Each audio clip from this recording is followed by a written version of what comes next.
This is things you might not have heard, and I am Jay Cleveland Payne, and queued up for you today 8 news stories from your Monday for this Tuesday that you deem as conversational, covering information, politics, current events, and pop culture news.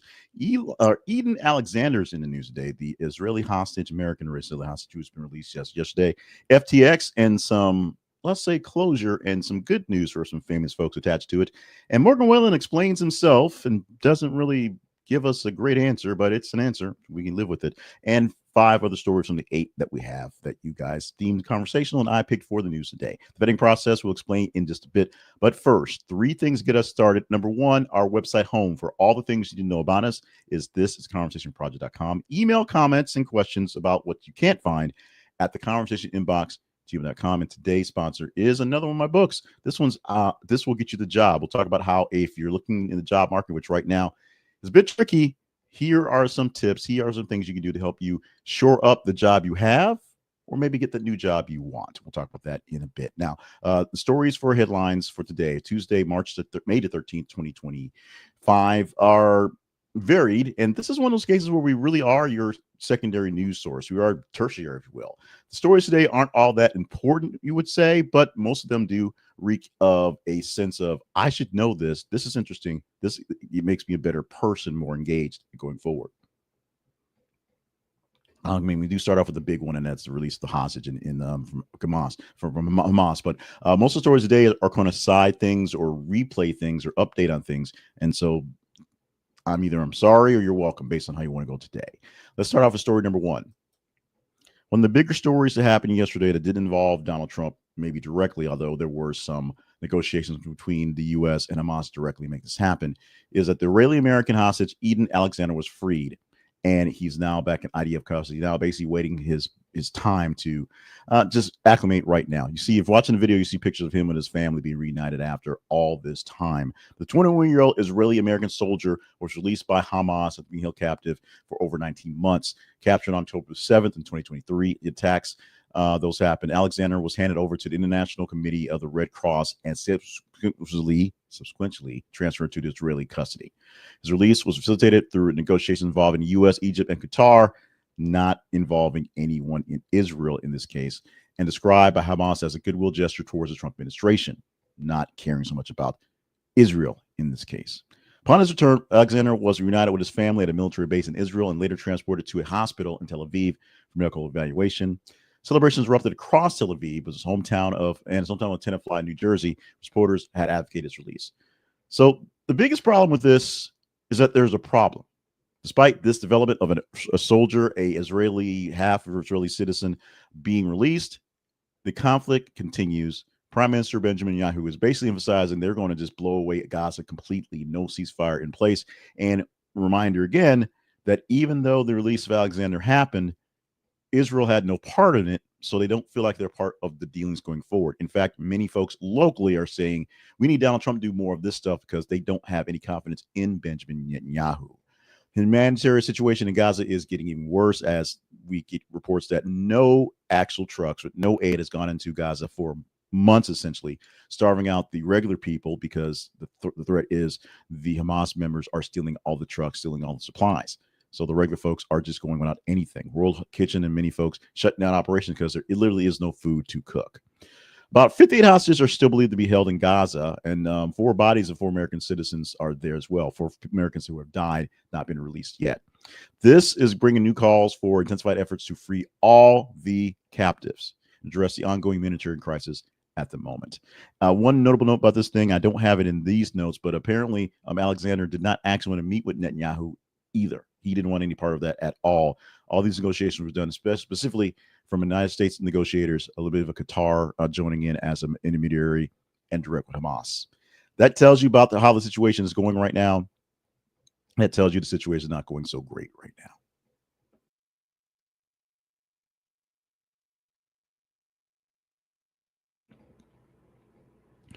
Now, some Trump-related things. Excuse me.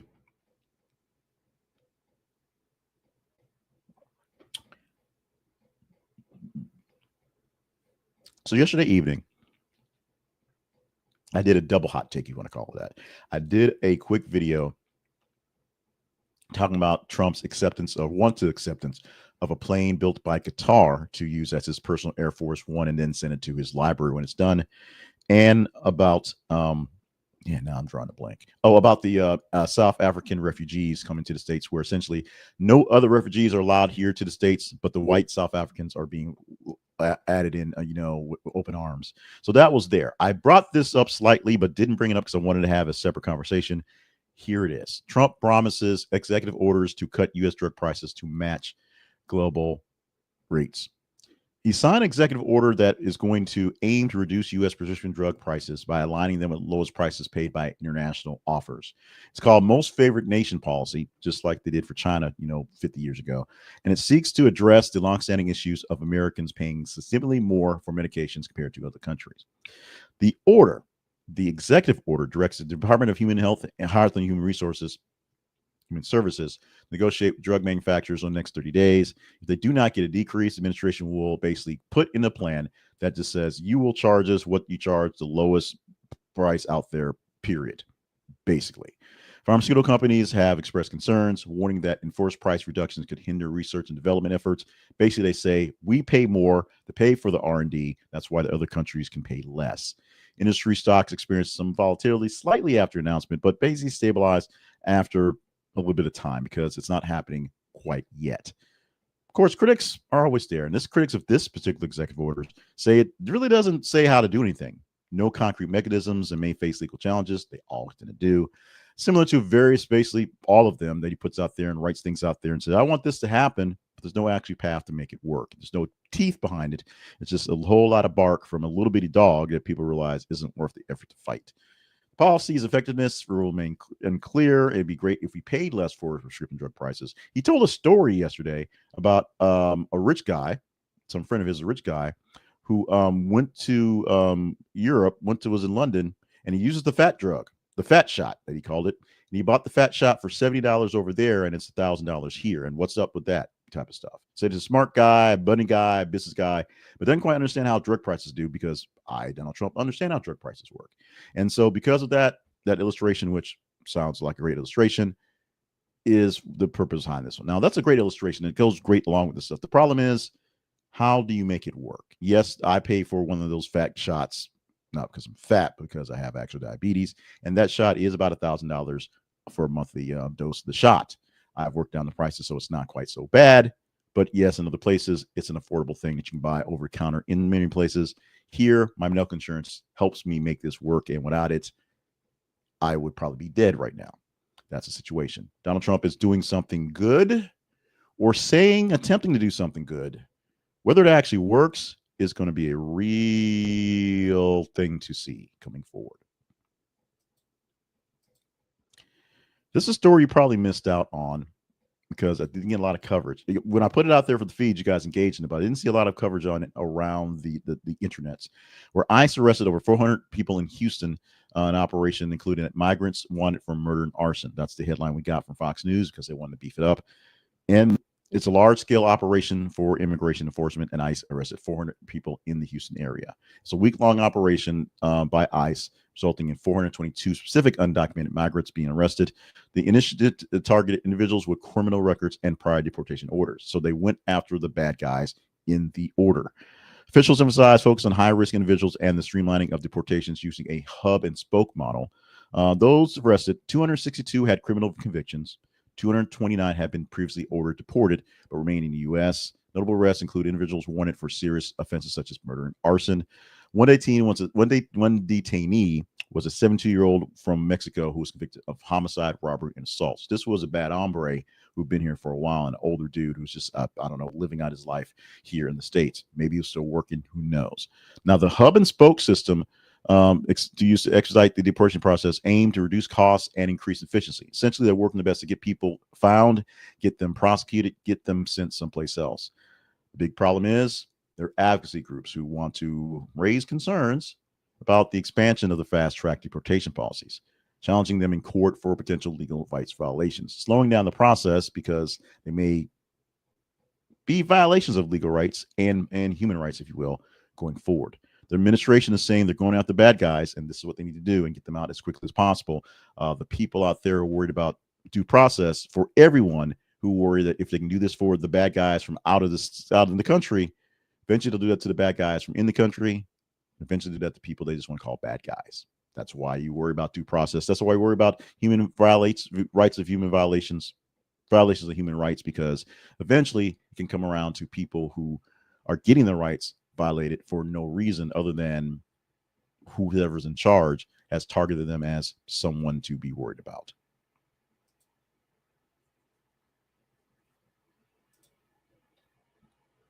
The Trump administration and the regulators in the SEC, or regulators are dropping the SEC cases that are against Elon Musk amid some Dogecoin controversy.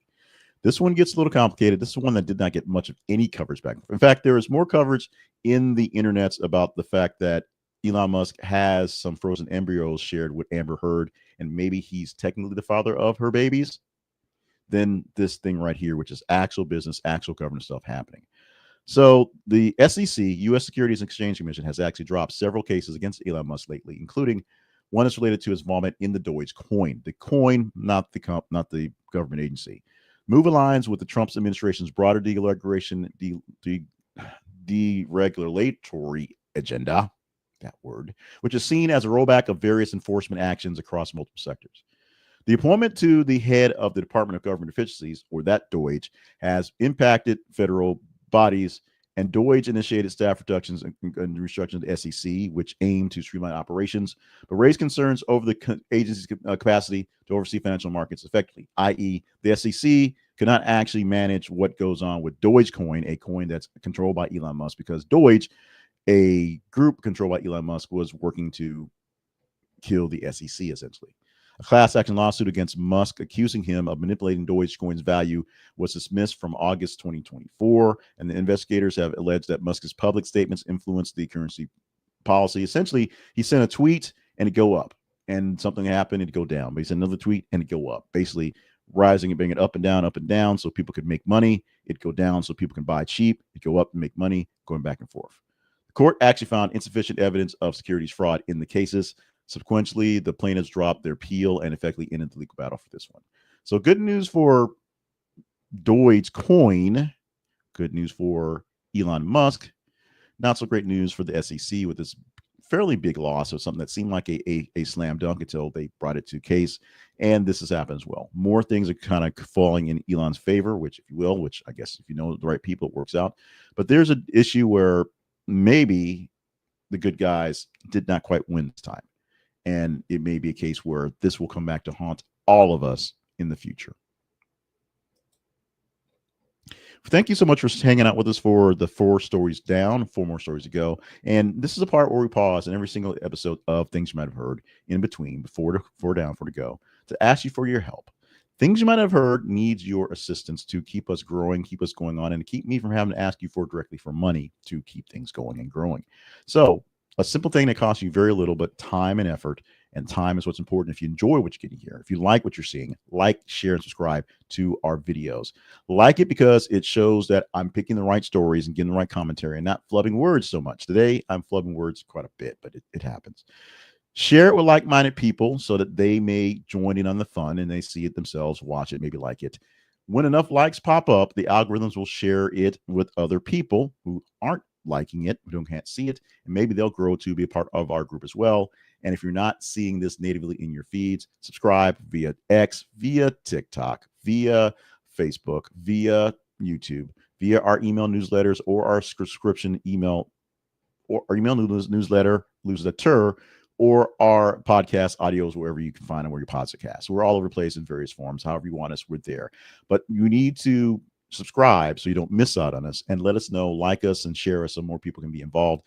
This is community content. This grows us going forward. This is not a dialogue. I have 8 stories that I picked, but I picked from stories that you deemed were worthy of talking about.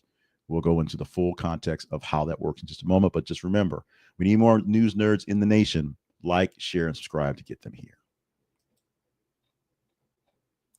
Governor Newsom is doing something that may seem out of sorts, but also seems like brilliant planning for his vision of where he's going in the future. He is urging local leaders to ban homeless encampments across California. A new plan urging cities and counties to ban homeless encampments on public property. Initiative will include a model ordinance that local governments can actually adopt, aiming to prohibit camping in public spaces such as sidewalks, parks, and bike paths. It follows a 2024 U.S. Supreme Court ruling that permits such bans even when no shelter is available. Newsom is emphasizing the need to take back the streets while ensuring that individuals are offered shelter as alternatives before encampments are cleared completely. To support this initiative, he has actually announced allocation of $3.3 billion in state grants for housing, mental health treatments, and other services. Basically, building these places for people to go to so they don't build encampments in the middle of the street. Intended to assist cities with complying with the proposed ordinance and addressing the needs of the homeless population. Critics are arguing the plan may increase to police harassment because they're just pushing away the homeless folks because they can now, and not actually fighting the root causes of homelessness, tackling the root causes of homelessness, which is housing shortages and high cost of living. If you can't afford a house, you can't get a house. If there's not a house to buy, you can't buy a house. That forces people to the streets to make things worse for everyone. There's also debate between local officials and advocacy groups with this actual push. Some are supporting the move as a necessary step to address the public safety and cleanliness. People on the streets, the bad thing, while others express the potential criminalization of homelessness and the lack of sufficient shelter and options.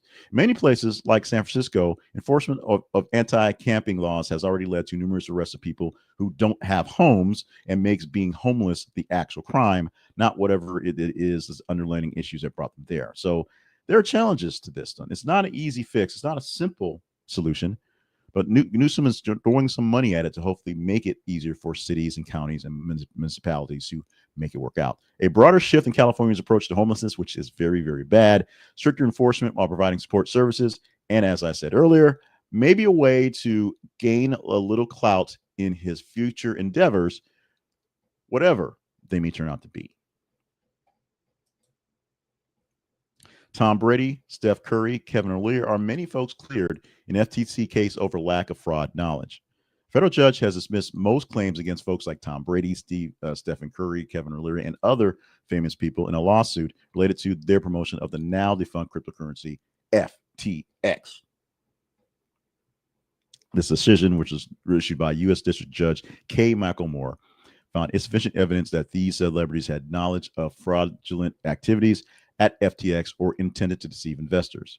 In the lawsuit that was filed by a group of FTX investors, they alleged that the celebrities participated in the civil conspiracy by endorsing FTX without disclosing compensatory receipts that they received in promotions. Basically, they were paid to shill FTX. They didn't say they were paid to shill FTX, but they seemed like they were just a part of the gang joining in on the fun, and that was the lawsuit. Judge Moore dismissed 12 of the 14 claims, stating that merely receiving payments did not establish a conspiracy or intent to defraud.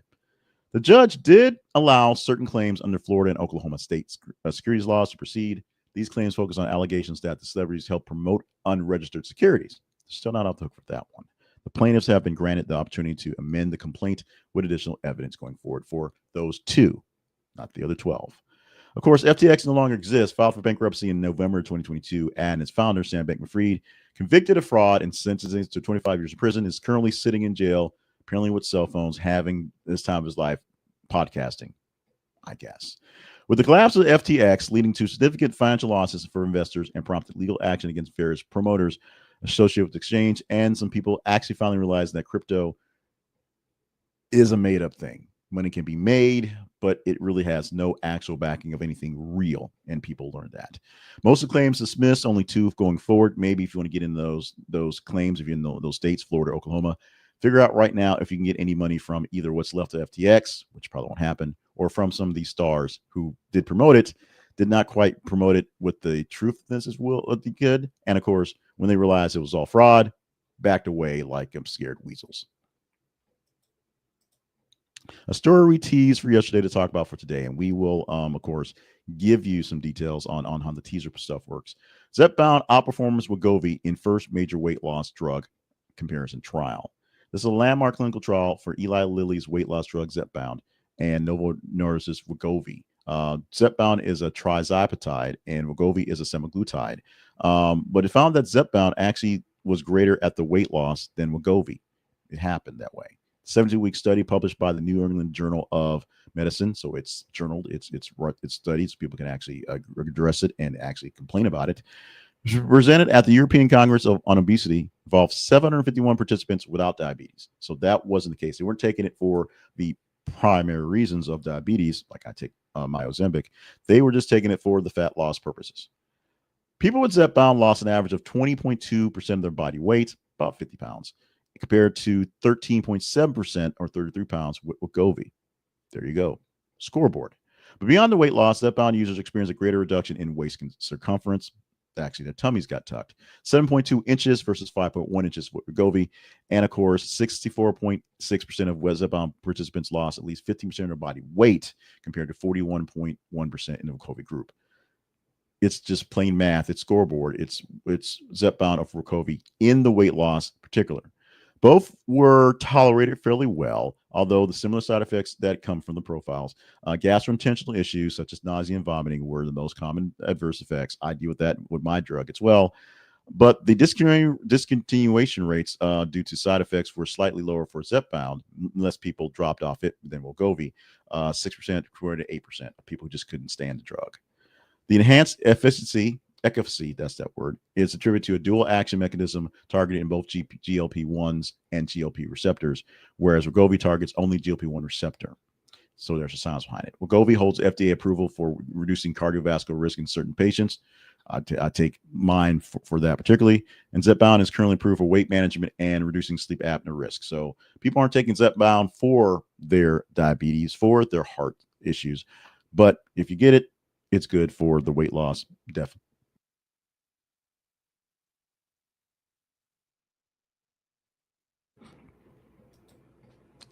And finally, excuse me for a second. Well, I delay the action, the answer in the question for that Morgan Wallen actually delayed for quite a bit as he finally got around to explaining, other than his picture of going back to God's country, why he abruptly left Saturday Night Live in his appearance he had a few weeks back. As you may remember, on March 29th, country singer Morgan Wallen was the musical guest for Saturday Night Live, and he actually clarified the reason why his sudden departure from the stage at the end of the episode. So during the closing segment of Saturday Night Live, if you're not a fan, never seen it before, all the cast members, you know, the musical guest, the host, the cast members stand on stage, they say good night, and while the credits run and the music plays in the background, they just sort of, you know, jaw jack, whatever, and they head to a little after party to chill out for a bit. So Wallen was on stage with the musical guest. Oh, as the music guest on stage with the host, and she said good night, and everybody started waving whatever. Wallen gave a brief hug to host Mickey Madison, the host for the night, and then just walked off stage, like straight to the camera to the back. In a recent interview on a podcast, Sunday Conversation, Wallen actually addressed the incident pretty succinctly. I was just ready to go home. No conflict, no dissatisfaction with the show or the cast. He mentioned that after a week of rehearsals and performances, he felt homesick, decided to leave just right after the show. Wasn't quite done, but left. That same night, he posted a photo of Instagram of a private jet with the caption, "Get me to God's country," further fueling the controversy that something was odd about his leaving. Now, everybody basically addressed it and got to say on it, but cast member Kenan Thompson essentially a big comment on the situation, noting at its time that his departure was very unusual, as it's customary for the guests to stay and celebrate with the show's conclusion. The cast, he remarked at the time, "We're so used to everybody just turning around and high-fiving us. So when there's a departure like that, it's like, I wonder what that's all about." So in response to that, Wallen just capitalized on the moment by launching into his merchandise and saying he's selling stuff. In fact, he started selling Get Me to God's Country's t-shirts and baseball caps pretty soon after that, which made it seem like it may have been a bit more malicious, but it was just more spontaneous marketing opportunity, making cash on something there. Of course, upcoming album coming out this week, I'm the Problem, will bring more cash to his pockets. And probably why he's bringing it up, because it's something that brings up people paying money. Now, people were wondering if Wallen was actually doing more to his controversy for his stances. Of course, he's really big on, on violating COVID-19 protocols. Didn't want to do concerts that did a whole bunch of stuff that had all the protocols in there. Big on that stuff. But that's not what's happening going forward. This is literally just essentially a misunderstanding. He was homesick and wanted to go home. but left class early, and the teacher decided to just let him walk. 8 stories for today are now all done, and these are stories that we produce for you in our feeds on Facebook and X. Facebook.com/This is the Conversation Project and X.com/TH_conversation. You just simply go to our feeds and engage in the stories we post there about every 50 minutes or so. And that tells us what we should be talking about.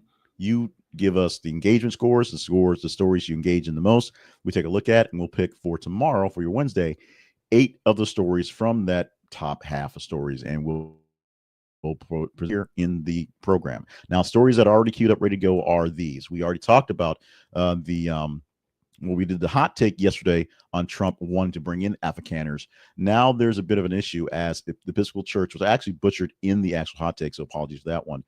Episcopal Church is refusing to resettle white Afrikaners because they have a moral opposition. Read the story and go deeper into this one going forward with the issue that they have, particularly with this here.